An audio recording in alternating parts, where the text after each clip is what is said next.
Welcome back to Mr. Blackwood. I had been looking for a job for months. When I finally got the call from Greenfield Asylum, I didn't hesitate. It wasn't exactly the kind of place I imagined myself working, but desperate times call for desperate measures. They told me over the phone that I had been selected for a position as a junior nurse, and the offer seemed like the opportunity one needed to escape the long stretch of unemployment. I walked into the building, nervous but trying to look confident. The hospital was an imposing structure, tall, gray, and cold. Its exterior looked as though it had been built decades ago, maybe longer. The windows were large, but they were old and fogged up, making the building seem even more unsettling. When I stepped inside, the atmosphere shifted immediately. The fluorescent lights buzzed faintly above me, and the air was thick with an odd, sterile smell. It was both clinical and unsettling. I was greeted by Dr. Sutherland, the head of the department. He was an older man, maybe in his late 50s, with a sharp face and glasses perched on the tip of his nose. His greeting was warm enough, though there was something off about the way he smiled, something that didn't quite meet his eyes. "Welcome to Greenfield," he said, his voice smooth but carrying a tone of authority. "We're glad to have you aboard. We have high standards here, but I trust you'll get used to it." He led me to the nurses' station, a small room filled with paperwork, computers, and a single window that looked out onto the long, white hallway. It felt like a maze. The patients were separated into different rooms, some with clear glass, others with locked doors. "I'll introduce you to your patients soon," Dr. Sutherland continued, still in his calm, professional tone. "But first, we need to go over some basic procedures." As he spoke, I noticed a few nurses whispering to one another, casting furtive glances in my direction. I couldn't quite understand what they were saying, but it seemed like they were talking about me. Dr. Sutherland didn't seem to notice, or if he did, he didn't care. "Before you begin, there's something you need to understand about Greenfield," he said, his voice lowering slightly, though still calm. "Our patients, they need more than just traditional care. We push boundaries here. We do what's necessary to get them better." I didn't quite understand what he meant by that, but I assumed it was just a strange way of saying they had innovative treatment methods. Asylums were known for sometimes experimenting with different therapies, after all. "You'll meet Dr. Harper in a moment," Dr. Sutherland continued. "She's the lead on most of our treatments, and she'll help you get acquainted with the patients. I'll leave you to it." He walked off, leaving me alone in the nurses' station with a strange sense of foreboding building inside me. My nerves were now on edge, and something about the place just felt wrong. But I pushed it aside. I needed the job. I had to get through it. Dr. Harper entered the room shortly after. She was a tall woman, probably in her early 40s, with a commanding presence. Her blonde hair was pulled into a tight bun, and she wore the same white coat as everyone else, though she seemed more polished than most of the staff. She gave me a quick smile, but there was something cold about it. "So you're the new one," she said, her voice even but firm. "You'll be working with me today. I'll give you a brief rundown on what's expected." I nodded, trying to mask my unease. "You'll be helping with some basic tasks at first," she continued. "But don't be fooled. This place isn't like your average asylum. We're working on cutting-edge treatments here. We focus on results." She paused, and I could have sworn I saw a flicker of something dark in her eyes. But it was gone too quickly for me to be sure. I followed her down the hall as she led me to one of the patient rooms. The door was locked, and as she opened it, I could hear faint murmurs coming from within. When she stepped inside, the light from the hallway cast long shadows across the room, revealing a patient sitting in a chair in the corner. He was staring at the wall, his hands tightly clasped in his lap. "This is Mr. Taylor," Dr. Harper introduced him, though he didn't acknowledge us. He's been here for a few weeks now, undergoing some of our more advanced treatments. He's making progress, but we're still working with him. I watched Mr. Taylor carefully. He looked so empty. His face was pale, his eyes sunken in a way that made him appear older than he probably was. The silence in the room was unnerving, and I felt an overwhelming urge to leave, but I forced myself to stay. Dr. Harper was already speaking again. "You'll learn more about the treatment process as you go," she said. "But remember, everything we do here is for their benefit. We can't afford to let our patients stagnate. Treatment has to move forward regardless of the methods." I didn't quite understand what she meant, but it was becoming clear that this place wasn't what I had expected. Felt isolating. The patients weren't just patients. They were experiments. As we left the room, Dr. Harper didn't say much else. She just walked briskly, and I was left with a million questions in my mind. What exactly were they doing here? What was so different about their methods? And most importantly, why did it feel like something was very, very wrong? I tried to push the thoughts aside as I began my shift, but the unease lingered, gnawing at me. It wasn't long before I began to notice things, small things, that made me question my decision to work at Greenfield. The whispered conversations between the doctors, the strange late-night shifts where they seemed to be doing something secretive. It all felt off. But I had already committed to the job and I couldn't back out now. I just hoped I wouldn't regret it later. The second day at Greenfield was not much better. In fact, it was worse. As soon as I walked in, Dr. Harper was already waiting for me, her cold eyes scanning me with an intensity that made my skin crawl. "We have a patient in need of special care today," she said, her tone sharp and matter-of-fact. "I need you to assist with a procedure." I froze for a moment, unsure of what she meant. "Procedure?" I repeated, the word feeling strange on my tongue. She nodded curtly without elaborating further. "Follow me." I trailed behind her down the corridor, my heart pounding in my chest. As we passed several patient rooms, I noticed the quiet stillness. The patients were eerily silent, many of them staring off into space, while others muttered under their breath. None of them seemed aware of what was happening outside their rooms. The whole place felt like a labyrinth, and I was beginning to feel trapped within it. We stopped in front of a door marked Experimental Room 3. I hadn't seen this room before, and I certainly hadn't been told about any experiments. My unease deepened as Dr. Harper unlocked the door and gestured for me to enter. Inside, the room was sterile and white, with a single patient lying on a bed in the center. His name was Mr. Lawson, according to the chart at the foot of his bed. He was a middle-aged man with graying hair and a gaunt, hollow face. His eyes were closed, but I could tell he was awake. His body was tense and his breathing was shallow. He looked like someone who had been through something traumatic. Dr. Harper didn't waste any time. She stepped to the side and pointed to a cart with various medical instruments. "You'll help me prepare the equipment," she instructed. "Mr. Lawson's treatment today is delicate. It's crucial that we get this right." I nodded, feeling my stomach churn. As I moved to the cart, I couldn't help but notice the strange tools laid out before me. There were syringes, needles, and what looked like electrodes. But the oddest thing was the machine beside the bed, an old-looking device that I couldn't recognize. It had wires and buttons, all attached to a large monitor. "What is that?" I asked, my voice shaky. "That," Dr. Harper said, her tone cold and dismissive, "is a new tool we're experimenting with. It's designed to monitor the brain's response to certain stimuli."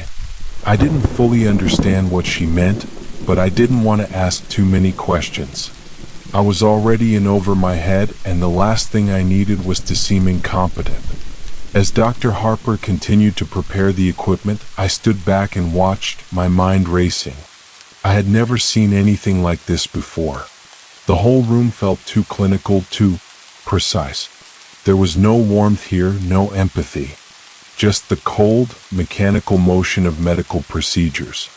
Mr. Lawson stirred slightly, his eyes flickering open.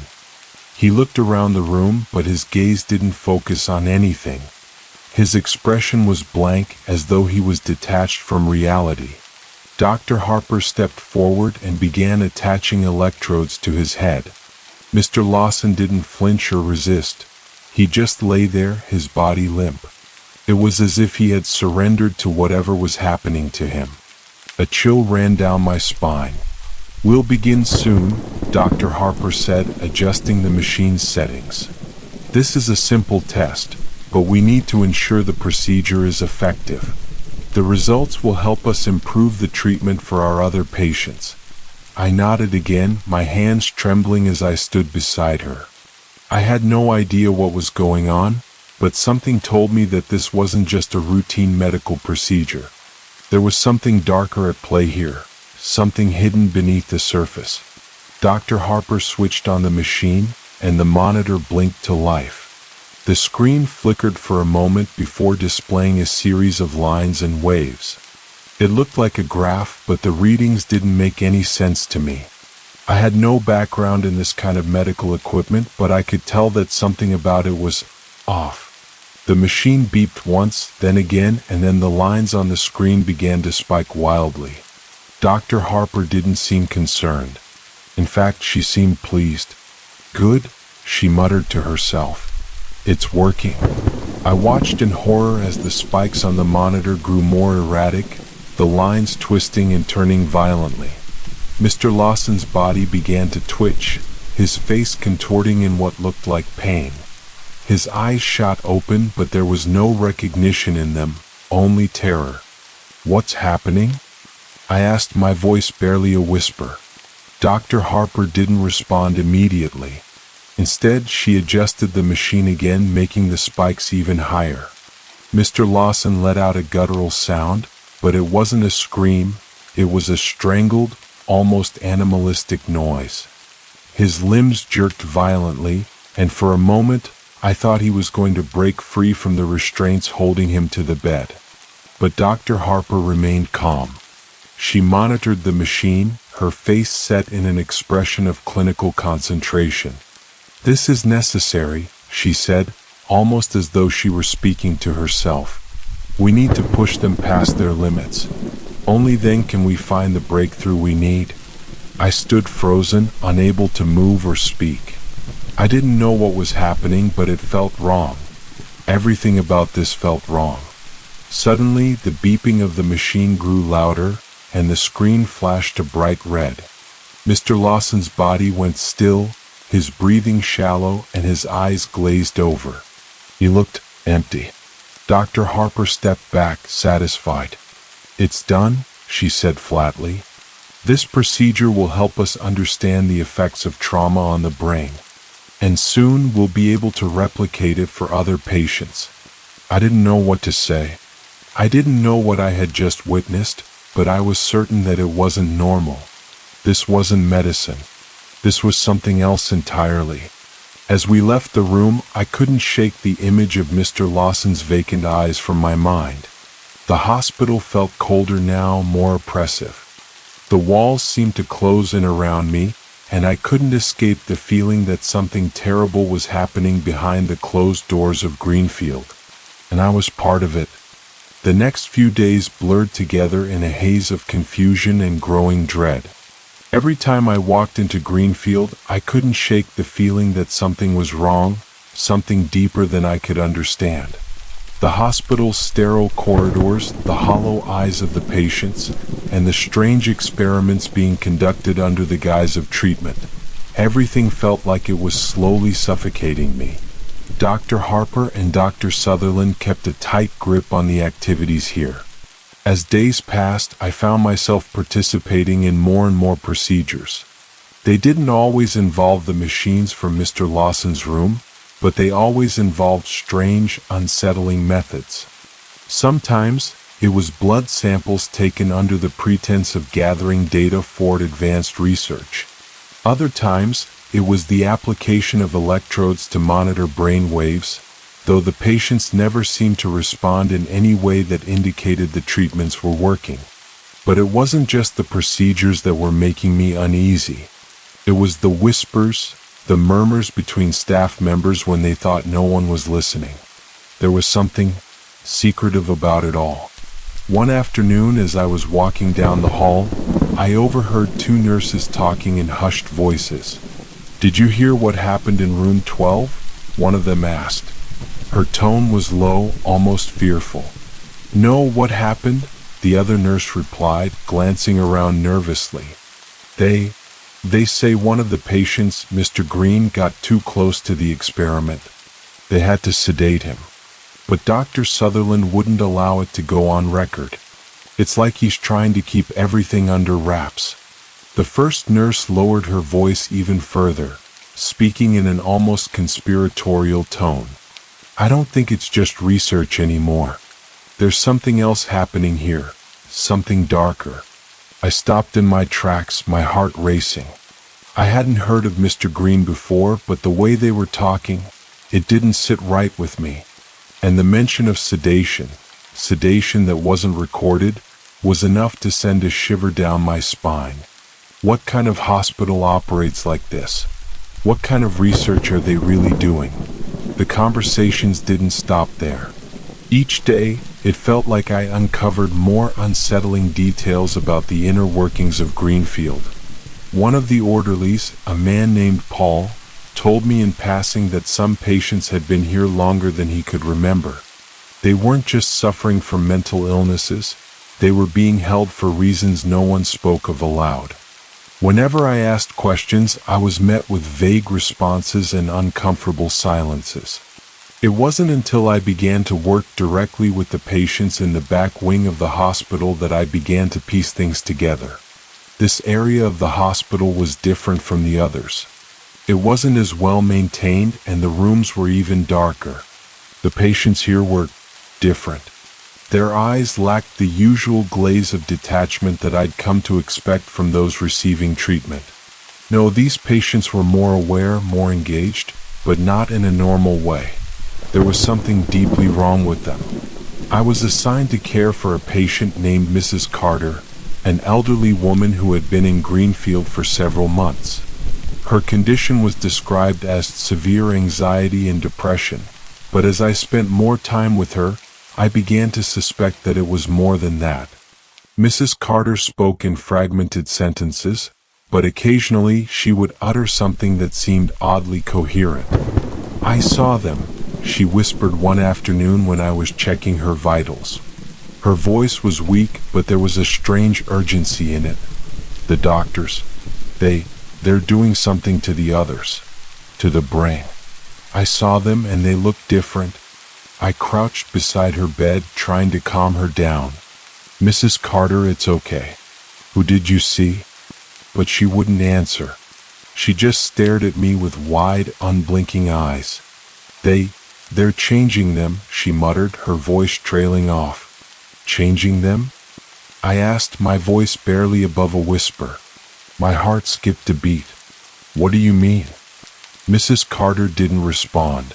She simply closed her eyes and drifted into a fitful sleep, leaving me with more questions than answers. What was she talking about? What changes was she referring to? I began to notice that there was a pattern among the patients in the back wing. They all had similar symptoms: disjointed speech, glazed expressions, and an unsettling awareness of their surroundings. But it was the doctor's behavior that truly alarmed me.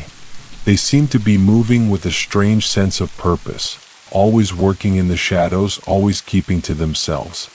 One night, unable to sleep, I decided to take matters into my own hands.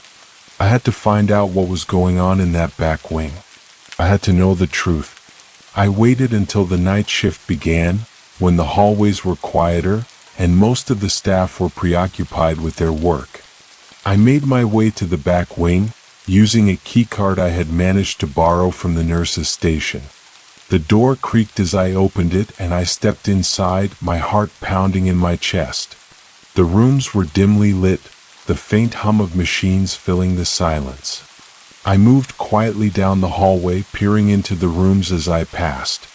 Some of the patients were asleep, while others sat in a stupor, staring at the walls. But then I saw something that made my blood run cold.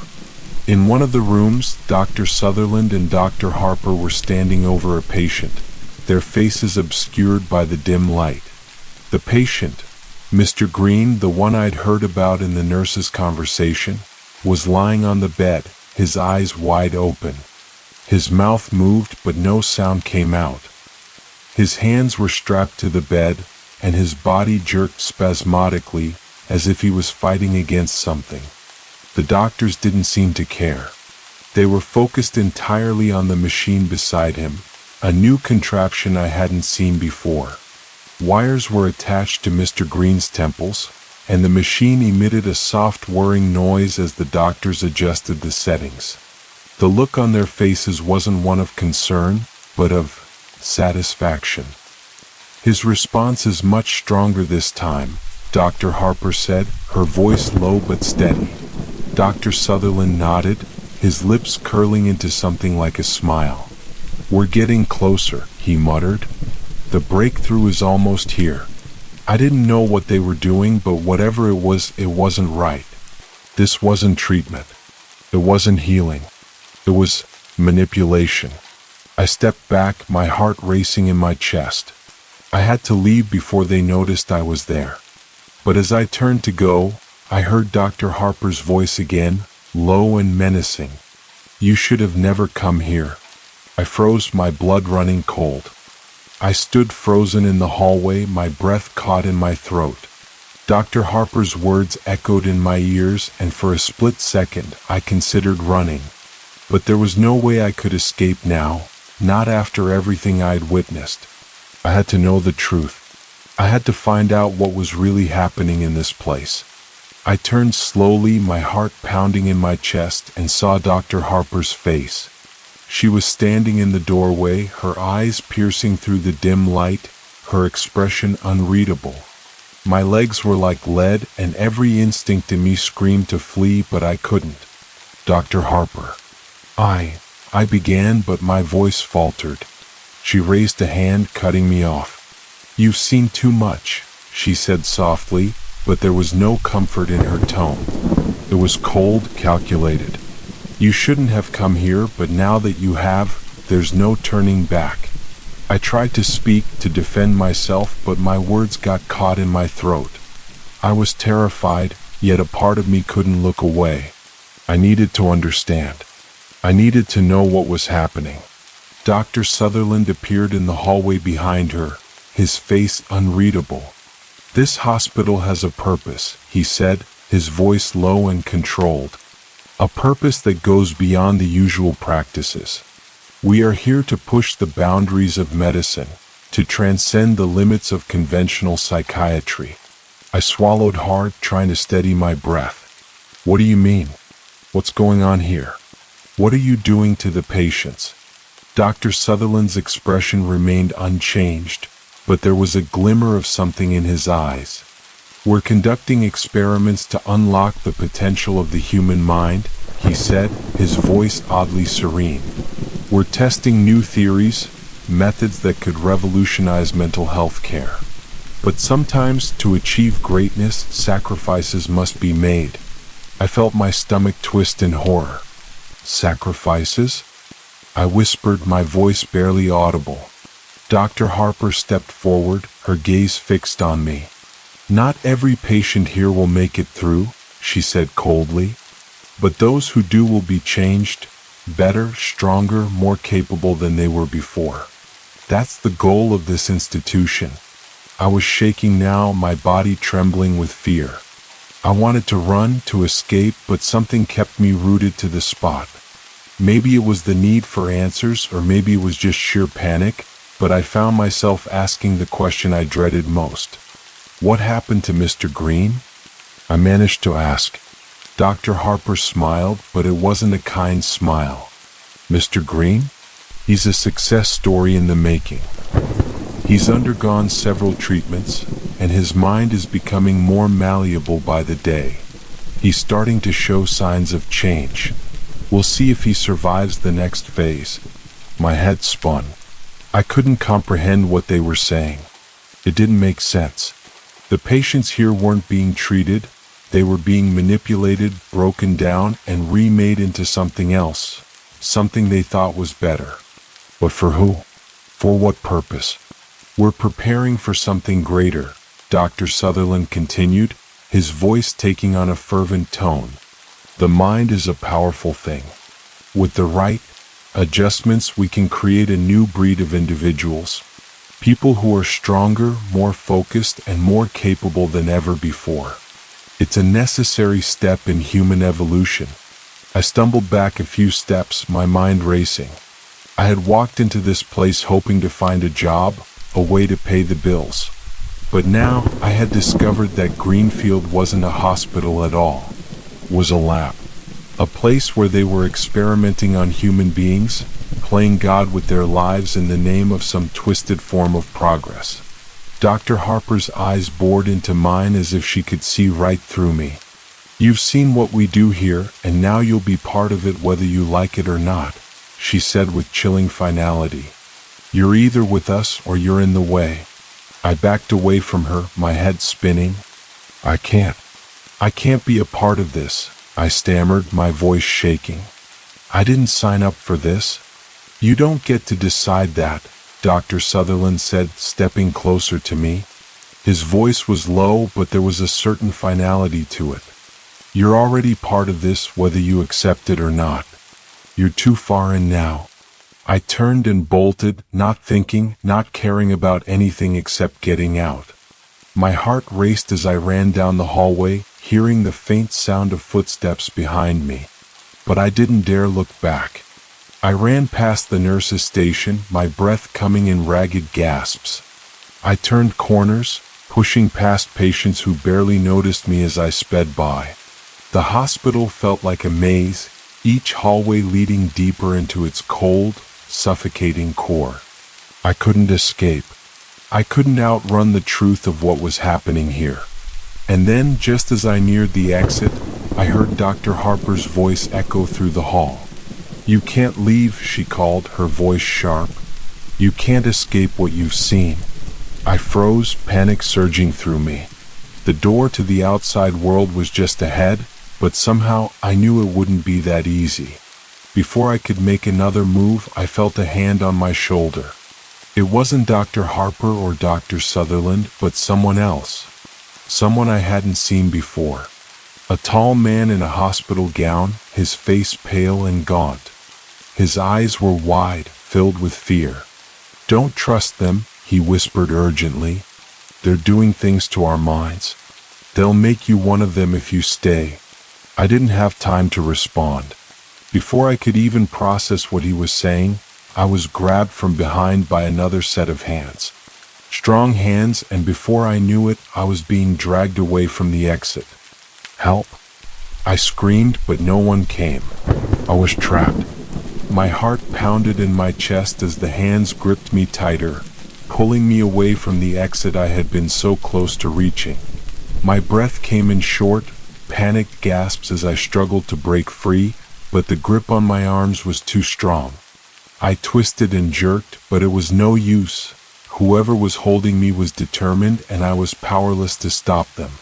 The tall man who had warned me stood still, his eyes wide with terror, but he didn't move. He just watched as I was dragged away. I told you, he whispered hoarsely before disappearing into the shadows of the hallway. I felt a wave of dread wash over me.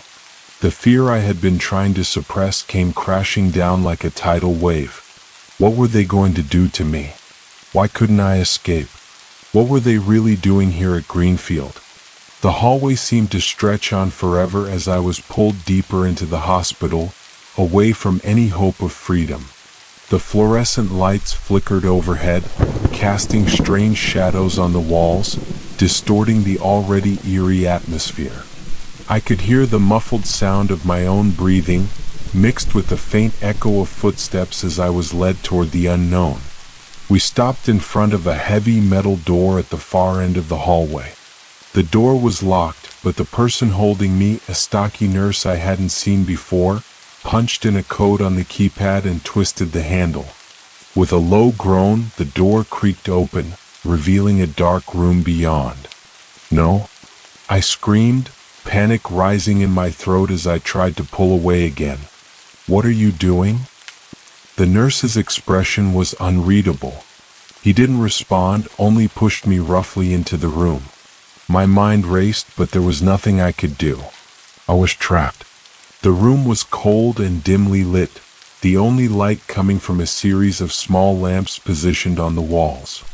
There were several tables scattered around the room, and a few machines I didn't recognize. But it wasn't the machines that caught my attention, it was the walls. There, on the walls, were hundreds of photographs, each pinned up with a small description beside them. Most of the photos were blurry, but it was clear that they were of patients who were no longer in their rooms. The captions beneath the photos were unsettling. Post-treatment response, Subject 7, Phase 2, Failed Experiment. I staggered back, horrified. I wasn't just seeing patients in the photos, I was seeing the results of the experiments. The blank expressions, the vacant eyes. It was all too much to take in. What had Greenfield really been doing? I turned to face the nurse, but before I could speak, Dr. Harper's cold voice interrupted me from behind. "You didn't think it would be that easy to escape, did you?" she said, stepping into the room with Dr. Sutherland close behind her. I stumbled backward, my head spinning. You're... I couldn't finish the sentence. My mind was a whirlwind of thoughts and questions, none of them making sense. Dr. Sutherland stepped forward, his face stern but calm. "You've learned too much," he said flatly, as if he were discussing a mere inconvenience. "The experiments here are too important to let anyone interfere. But you'll be fine. We just need to make sure you understand." I shook my head, my pulse racing. "What do you mean, understand? What are you doing to the patients? To me?" Dr. Harper's lips curled into a thin smile, but there was no warmth in it, only something darker. "We're doing what's necessary. We're unlocking the potential of the human mind, testing the limits of what people can endure. It's not about treatment anymore, not about curing illness. This is about pushing beyond the boundaries of human capability." I felt a sickening twist in my gut. "But you're hurting them," I shouted. "You're breaking them. They're not your subjects. They're people." Dr. Harper's smile faltered, but only for a moment. "You don't understand," she said, her voice low and dangerous. "This is the future. The human mind can do so much more than society lets it. We are creating a new breed of people, ones who can endure more, who can be more, who can think more. You're too naive to see that this is a gift." I backed away from her, my hands trembling. "A gift? You're torturing them." Dr. Sutherland stepped closer, his tone growing darker. "You've seen too much. We can't allow you to leave with this knowledge. The risks of failure are too high." I had no idea what they were talking about. I couldn't comprehend how they could justify what they were doing. The truth was clear now, and it was worse than I could have imagined. These people weren't patients. They were lab rats in some twisted experiment, and the doctors didn't care about their well-being. They only cared about their own twisted goals. I had to escape. But before I could move, the nurse who had dragged me into the room stepped forward and grabbed my arm again, his grip like iron. "I'm afraid you won't be leaving," Dr. Sutherland said. "Not until you understand." I shook my head, panic rising again. "No, you don't understand. You can't do this.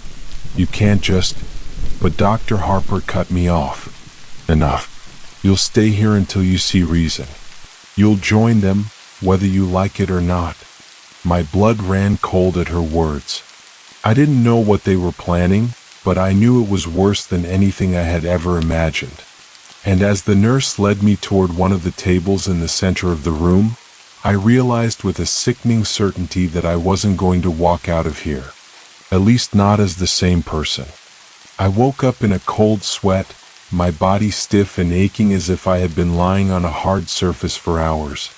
My head throbbed and the dull, constant hum of machines filled my ears. For a moment I thought I had been dreaming, but as I tried to move, I realized that I was no longer in the hallway or the photograph room.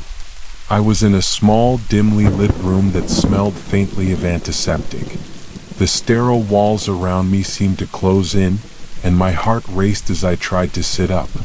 My hands were bound to a chair, my legs secured as well, and I could feel the tightness of the restraints cutting into my skin. Panic surged within me. What had they done to me? I twisted in the chair, my mind struggling to catch up with my surroundings. I was alone in the room for now, but I didn't know for how long. The last thing I remembered was being dragged toward the table. Then, nothing. The door creaked open and I stiffened, the sound of footsteps echoing in the silent room. Dr. Harper entered first, her cold eyes settling on me. Behind her, Dr. Sutherland followed, his hands folded in front of him, his expression grim. "You're awake," Dr. Harper said, her voice calm but edged with something dark. She approached me slowly, her eyes scanning me as if I were some kind of specimen. "How are you feeling?" I struggled against the restraints, my voice raw as I spat. "What have you done to me?" She didn't answer right away. Instead, she walked around me, inspecting something on a small table beside me. I could feel the weight of her gaze and it made me shiver. "We didn't want to do this," Dr. Sutherland said, his voice unusually soft, almost apologetic. "But you forced our hand. You've seen too much. You know too much." I clenched my fists in frustration, trying to break free from the restraints. My pulse raced as I looked at them, panic clawing at my chest. "You can't keep me here. I won't be part of this." Dr. Harper looked at me, a faint smile curling at the corner of her lips. "You don't have a choice, really. You will be part of this whether you like it or not. The question is whether you will be useful or whether you'll end up like all the others, broken and discarded." "Broken?" I echoed, my voice trembling. "What do you mean broken? What happened to them?" Dr. Sutherland finally stepped forward, placing a hand on the back of my chair. "Not everyone is strong enough to endure the process. Some patients resist, some break down completely. We've had a few failures. But you're different." I stared at him, trying to make sense of what he was saying. "What process?" I asked through clenched teeth. "Phase 2, Dr. Harper answered quickly, her voice flat. "It's what we do to ensure the brain is truly altered, to unlock its full potential. The mind can do more than the body allows. We're helping it evolve. We're giving the mind the capacity to experience more, to think more, to be more." I shook my head, feeling the panic rise again. "This isn't evolution. This is torture. You're not helping anyone. You're destroying them." Dr. Harper's eyes narrowed. "You misunderstand. You think of it as torture because you haven't seen the results. You haven't seen what's possible. But once you do, once you undergo the procedure, you'll understand." I felt a surge of nausea as I processed her words. What did she mean, undergo the procedure? They were going to do something to me. They were going to change me. "I won't let you do this," I muttered, struggling against the restraints. But my body felt heavy, as though something was already working against me. Dr. Harper turned away for a moment, speaking to Dr. Sutherland in a quiet, almost conspiratorial tone. "The results from Subject 6 were promising. If this one reacts well, we can begin to speed up the process." "Subject 6? Another patient?" My mind raced, but before I could ask, Dr. Harper turned back to face me. "We're giving you the same opportunity we gave the others," she said calmly, her voice almost gentle. "You'll be part of something groundbreaking. You'll experience the world in ways you never could have imagined. The question is, can you endure it? Can you handle it?" I opened my mouth to protest, but before I could speak, Dr. Sutherland stepped forward, his face serious. "I know this is difficult for you to understand," he said, his voice almost sympathetic. "But we're not doing this to hurt you. We're doing this to help you. We're pushing you to become more than you are. All you need to do is accept it." "Accept it?" I hissed, my anger flaring. "You're not helping me. You're controlling me. You're turning us all into experiments." Dr. Harper's eyes flashed with annoyance, but she didn't say anything more. Instead, she turned to Dr. Sutherland, who nodded silently. The sound of footsteps echoed in the room as they both walked to the table beside me, where a series of syringes and medical instruments lay neatly arranged. I tried to twist in the chair, panic surging through me. "No, don't do this." But it was too late. They were already preparing. Dr. Sutherland grabbed one of the syringes, holding it up to the light, inspecting the liquid inside. "This is the last step," he explained as if it were a simple procedure. "The serum will help open your mind to the process. It'll enhance your cognitive functions and allow you to experience everything more vividly. It'll unlock your full potential." I shook my head violently, my eyes wide with fear. "You can't. This isn't normal. This isn't right." Dr. Harper leaned in close, her cold gaze boring into me. "It's already happening. There's no turning back now." The needle gleamed in the dim light and my heart sank. "No?" I whispered as Dr. Sutherland approached. But the needle was already in my arm before I could react. The cold burn of the serum spreading through my veins felt like fire, and I gasped, my body seizing up.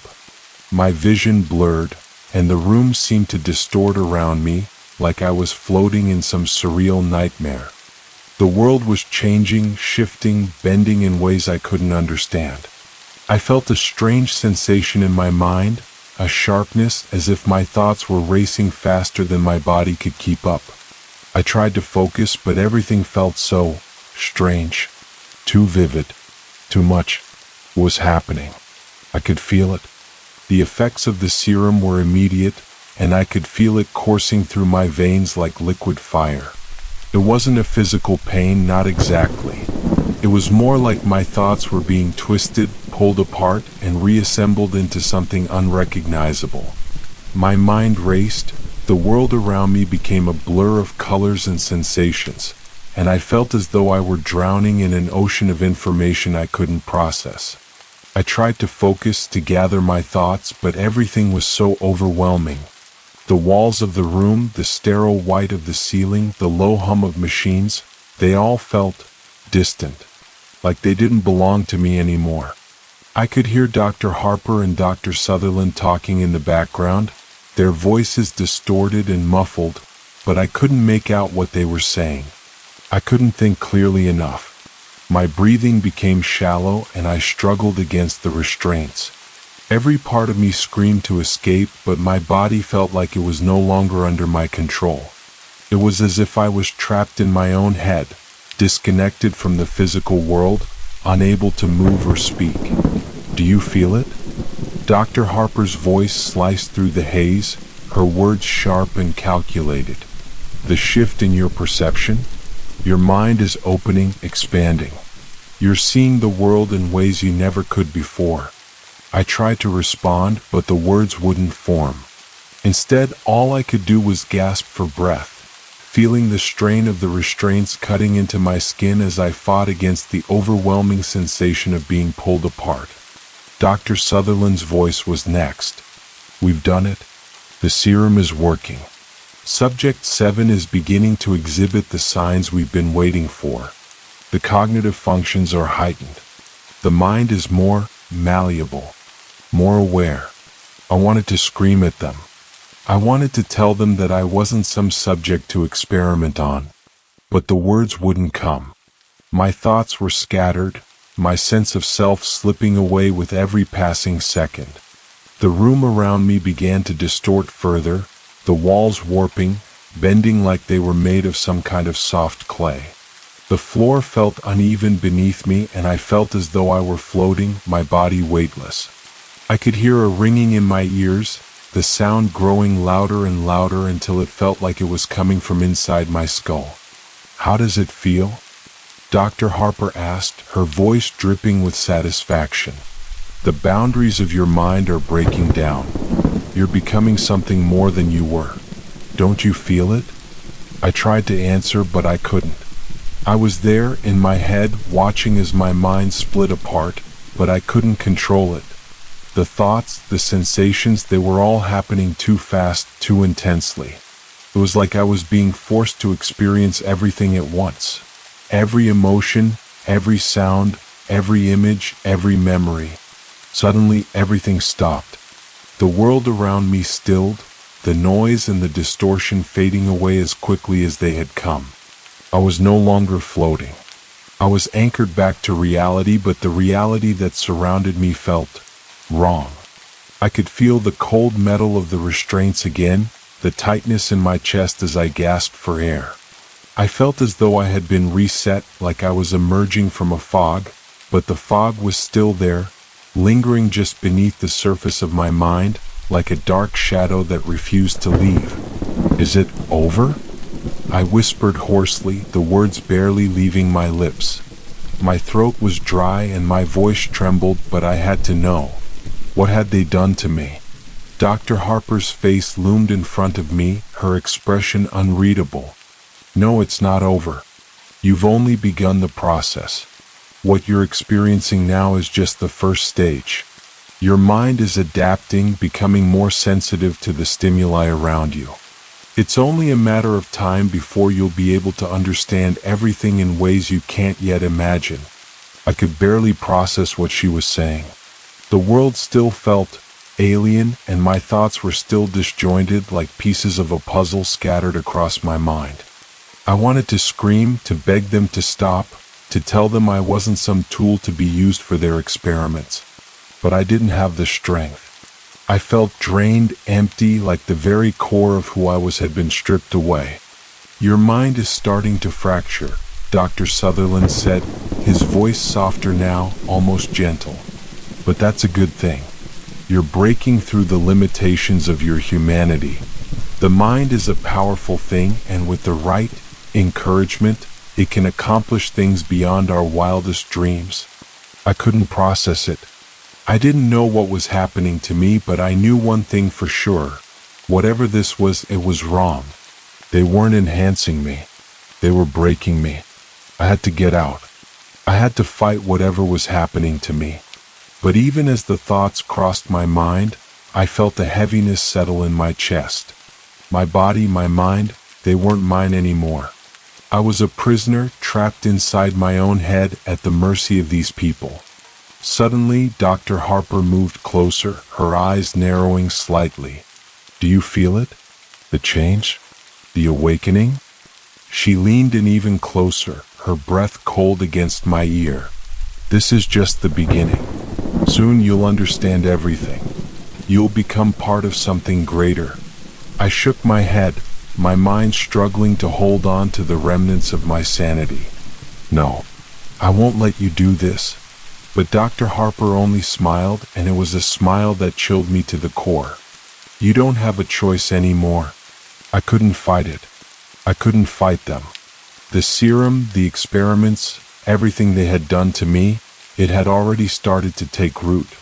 The world around me was fading, warping once more, and I could feel my grip on reality slipping. And as the darkness crept in, I realized with sickening clarity that I wasn't just losing my mind, I was losing myself.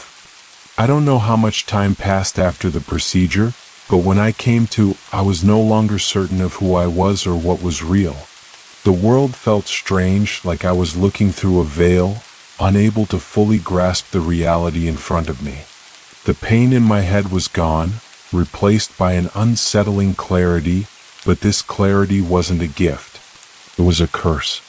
I could feel everything, the hum of the fluorescent lights, the small tremors in my hands, the pulse of my heart in my ears. It was all too much, overwhelming every fiber of my being. and I realized with growing horror that the distortion was still there. The edges of my thoughts were unraveling. I could hear things I shouldn't have been able to hear, see things that weren't there. My senses were heightened beyond anything I could understand, and it made me feel disconnected from everything around me. I tried to move, but the restraints were still tight, still cutting into my wrists. I tugged at them, but my limbs felt weak, as though I no longer had control over them. The room around me was blurry, and the walls stretched and bent like they were alive. It was as if the very space around me was shifting in response to my thoughts, twisting with every flicker of my mind. I could hear voices now, low whispers, barely audible, but they were there. They weren't coming from Dr. Harper or Dr. Sutherland, though. These voices felt different, foreign, like echoes from a place I didn't understand. "Can you hear us?" a voice whispered, its tone soft and indistinct. Who is that?"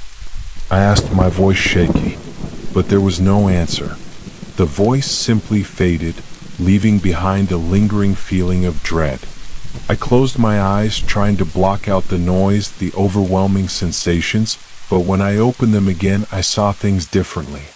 The room, once sterile and suffocating, now looked twisted and warped. The floor seemed to ripple like water, and the shadows on the walls stretched unnaturally long. I gasped, trying to steady myself. This wasn't just hallucination. This wasn't normal. I had become something different. The serum they had injected into me, it had altered me, made me more aware of the world, but also less connected to it. I felt as though I were floating outside my body, unable to anchor myself in the real world. Every movement, every sound was amplified, distorted, and it was suffocating.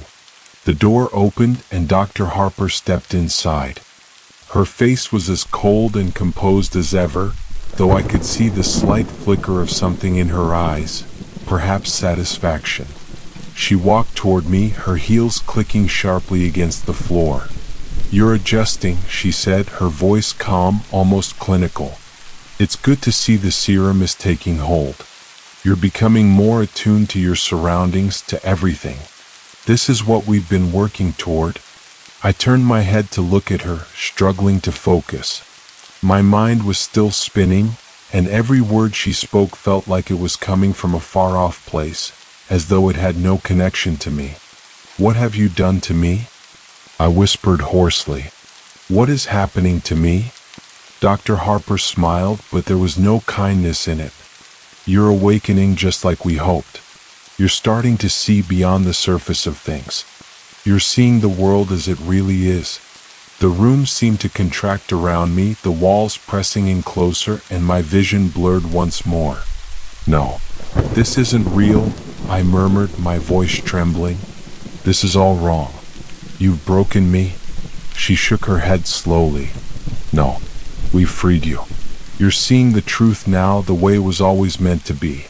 This is evolution, a leap forward for mankind. You're not just a patient anymore. You're a part of something greater, something important." I wanted to scream. I wanted to tear at the restraints and run, but I couldn't. I was trapped in my own mind, trapped by the very thing they had done to me.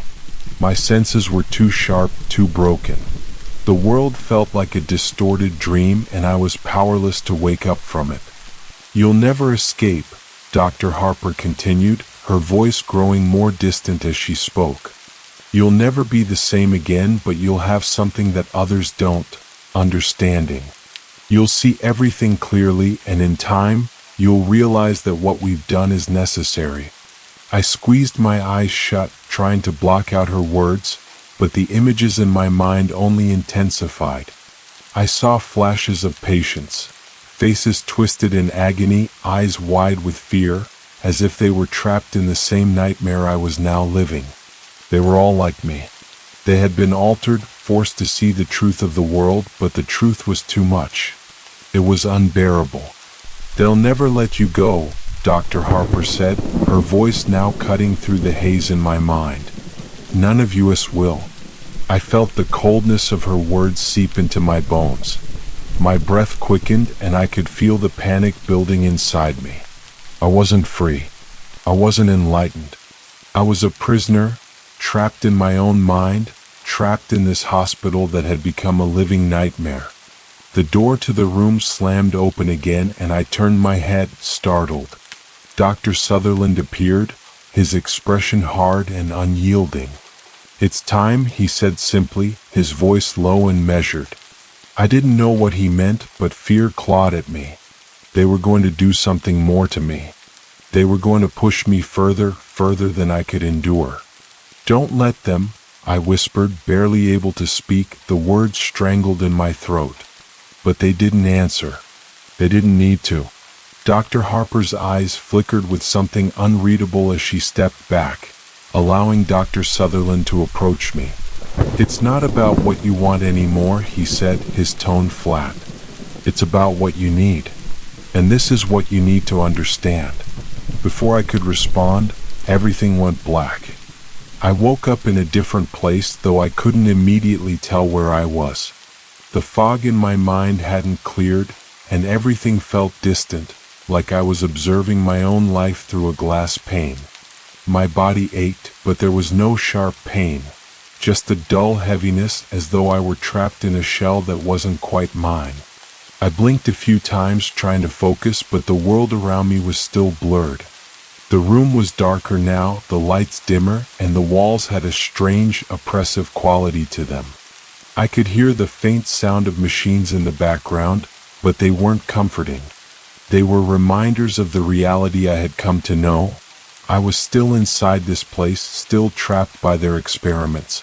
Dr. Sutherland and Dr. Harper were there, standing silently near the door. Their faces were unreadable, but there was something different about them, something almost triumphant.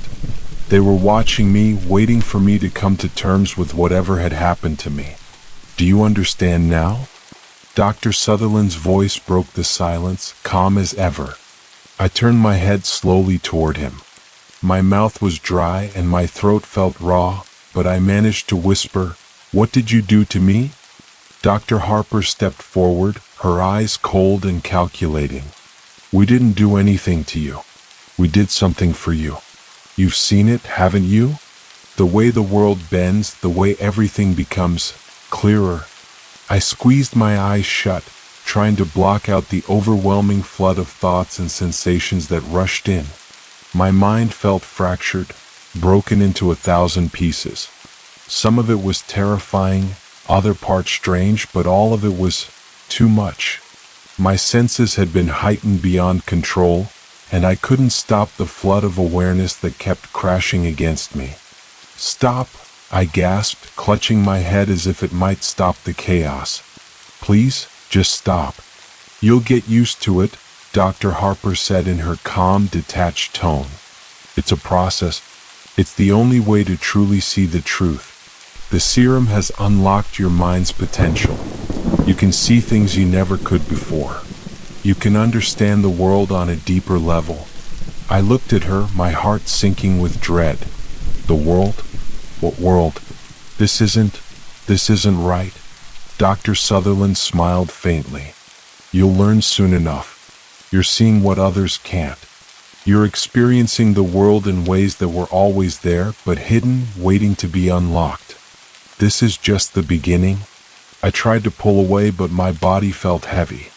The restraints that held me had been loosened, but it didn't matter. I couldn't run. I couldn't escape. The knowledge that was pouring into my mind, unbidden, uncontrollable, was taking over. Every movement, every breath, every thought felt so sharp, so real. I could hear the hum of the building, the tiny sounds of footsteps beyond the walls. I could even hear the soft rhythm of my own pulse in my ears. It was all too much. "What have you done?"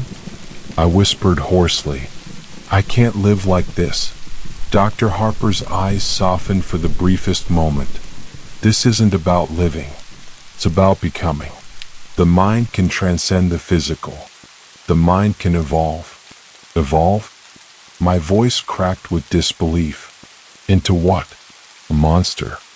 Dr. Sutherland's expression hardened slightly, but his voice remained steady. You're not a monster. You're something more. You'll see the world differently, and in time you'll understand that what we've done is a gift. The mind's limitations are gone. I shuddered at the thought. This isn't a gift. You've destroyed us. All of us. A brief flicker of something crossed Dr. Harper's face. Perhaps guilt, perhaps pity, but it was gone as quickly as it had appeared. It's not destruction, she said softly. It's transformation. I wanted to scream, to tell them they were wrong, but I couldn't. The words didn't come. The truth, their version of the truth, had seeped into my mind like poison, and there was no escaping it now. I could feel everything. I could see everything, but I wasn't in control of any of it. Dr. Sutherland moved closer, his voice taking on a more personal tone. You're a part of something much larger now, a greater purpose. You'll be able to understand things the way we do. You'll see the world as it truly is, stripped of all the illusions. You'll realize that everything we did was necessary. It's all for the advancement of humanity. I recoiled from him, the words stinging like acid. But as I looked around the room, I realized something. They were right about one thing. I could see everything. I could feel the building's pulse, the faint buzz of the machines, the way the air shifted when they moved. And then, as if it was my final breaking point, the full extent of my mind's new awareness hit me. I could see the patients. I could see the others, the ones who had been subjected to the same serum, the same treatment, the same torturous awakening. They weren't human anymore. They were just shells walking around in a world that was too much for them, too sharp, too overwhelming. The light in their eyes was gone. They were the same as I was, caught in a prison of our own minds. I realized then that I was one of them now, a part of their experiment, and I would never be free. Never again. Dr. Sutherland stepped back, his face expressionless. You'll adjust. In time you'll understand. I closed my eyes, but the visions wouldn't go away. The world, the truth, they were too much. It wasn't a gift. It wasn't a breakthrough. It was a prison, and I was its prisoner. As the door shut behind Dr. Harper and Dr. Sutherland, I was left alone with my fractured mind, unable to escape the flood of awareness that surged through me. The world was too sharp now. The truth was too much. And in that moment, I understood what they had done. They had unlocked my mind, but at the cost of my soul.